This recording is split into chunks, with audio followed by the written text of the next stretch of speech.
David's neural implant buzzed at 3:47 hours, dragging him from a dreamless sleep. The warning was clear: foreign biological signatures detected within 50 meters of his HAB unit. On Kepler 442b, that usually meant the indigenous silicon-based fauna had wandered too close to the settlement's perimeter. But the readout showed carbon-based life forms, impossible this far from the colony's central hub. He pulled on his environment suit, checked the atmospheric readings, and grabbed his scanner. The twin moons cast long shadows across the rust-colored terrain as he emerged from the airlock. His heads-up display painted the landscape in thermal gradients, and there, 200 meters northeast, 3 heat signatures huddled against an outcropping of crystalline rock. As David approached, his scanner's analysis made him stop mid-stride. The biological markers were unlike anything in the colony's database. Non-terrestrial, definitely non-terrestrial. His heart hammered against his ribs as he crested the ridge. The ship was small, no larger than an atmospheric shuttle, its hull a strange alloy that seemed to shift colors in the moonlight. Scorch marks streaked across its surface, and a hairline fracture ran along what appeared to be the main engine housing. Emergency foam had sealed the breach, but it was clear the vessel had made a hard landing. Near the ship's open hatch, 2 figures lay motionless on the ground. David's training overrode his shock. He activated his med scanner, checking for life signs. Both figures registered as alive but unconscious. The larger one, approximately 2 meters tall, possessed an elongated cranium with bioluminescent patterns that pulsed faintly even in sleep. Her skin bore an opalescent quality, shifting between deep purples and blues. She wore what appeared to be ceremonial armor, intricate and clearly designed for someone of importance.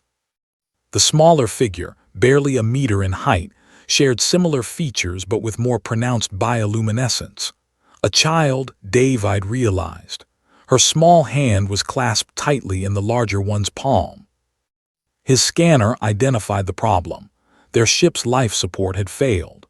The atmospheric composition of Kepler 442b was close enough to sustain them temporarily, but the sudden pressure change and oxygen variance had triggered a protective hibernation response in their physiology.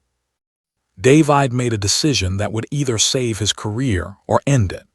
He activated his emergency beacon, calling for a medical transport, then carefully positioned himself between the 2 aliens and the cold wind that had begun to pick up. Dr. Sarah Chen arrived 20 minutes later with a full med team. Her eyes widened behind her visor when she saw the aliens, but her professionalism held. "Get them to Quarantine Bay 3, she ordered, "and someone wake up Ambassador Akafor, now." The transfer was delicate. As they lifted the larger alien onto the anti-grav stretcher, her eyes flickered open briefly, 3 of them, arranged in a triangular pattern on her face. They focused on David with an intensity that made him feel simultaneously analyzed and acknowledged. Then she slipped back into hibernation. In the medical facility, the linguistics AI worked overtime, attempting to decode the ship's data banks. What it found sent shockwaves through the colony's command structure. The woman was Empress Elsa of the Xyrian Collective, ruler of 17 star systems spanning the Carina Sagittarius arm of the galaxy. The child was her daughter, Crown Princess Lissa. They had been en route to a diplomatic summit when their ship's quantum drive had catastrophically malfunctioned, tearing them from their intended trajectory and depositing them light years off course. "Do you understand what this means?" Ambassador Akafor paced the observation deck, his dark skin sheened with nervous sweat. "The Xyrian Collective has been trying to contact humanity for 3 years. Every diplomatic overture has failed because we're too primitive in their estimation. And now their Empress is lying unconscious in our medical bay." David watched through the transparent aluminum as Dr. Chen worked to stabilize the 2 aliens. "We saved her life," he said quietly. "Doesn't that count for something?" "It counts for everything or nothing," Akafor replied, "depending on how she interprets it." The Empress woke after 18 hours. David was there, having refused to leave the medical bay despite orders. She sat up slowly, her three eyes adjusting to the human lighting. She spoke in a language that sounded like wind chimes and thunder, and the translation software struggled before producing coherent output. "Where is Lissa?" "Safe," David said, gesturing to the adjacent bed where the princess still slept. "Your daughter is fine, just resting." Elsa's posture relaxed infinitesimally. She studied David with those alien eyes, and he felt that same penetrating analysis from the rescue site. "You found us. You protected us when we were vulnerable. Anyone would have done the same." "No," Elsa said, and her translator rendered a note of certainty that transcended species. "They would not. In the 17 systems under my rule across hundreds of worlds, most species' first instinct toward the helpless is exploitation or elimination. You chose preservation." Princess Lissa stirred, her smaller hand reaching out. Elsa took it immediately, a gesture so fundamentally maternal that David felt a lump in his throat. Whatever else the Gyrians were, they loved their children. "Your ship," Dr. Chen interjected diplomatically. "We've analyzed the damage. Our engineers believe they can fabricate the necessary components for repair, but it will take approximately 3 weeks." Elsa nodded slowly. "Then I am in your debt, Dr. Chen. And you," she turned to David, "you specifically, the one who stood watch in the cold while we slept. What is your name?" "David Marchetti, Your Majesty." "David." She pronounced it carefully, committing it to memory. "When I return to Gyria Prime, I will ensure that humanity's petition for contact is moved to the highest priority.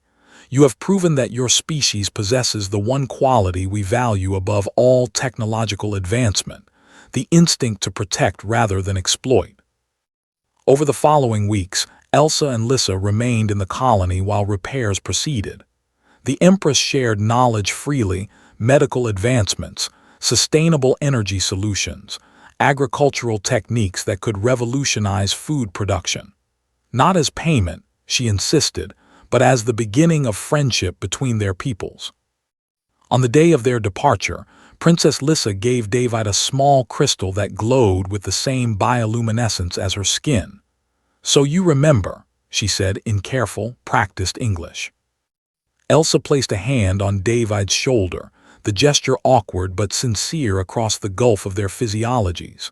"You found us at our most vulnerable, and you chose kindness.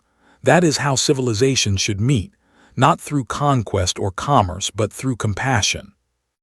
As their repaired ship lifted into Kepler 442b's atmosphere, leaving a trail of exotic particles in its wake, David stood in the observation dome with the crystal in his hand. Ambassador Akhafer joined him, grinning. "Congratulations, Marchetti. You just became the most important human in first contact history." David smiled, watching the ship become a star, then nothing. "I just did what anyone should do. I helped someone who needed it." "That," Akhafer said softly, "is exactly why it mattered."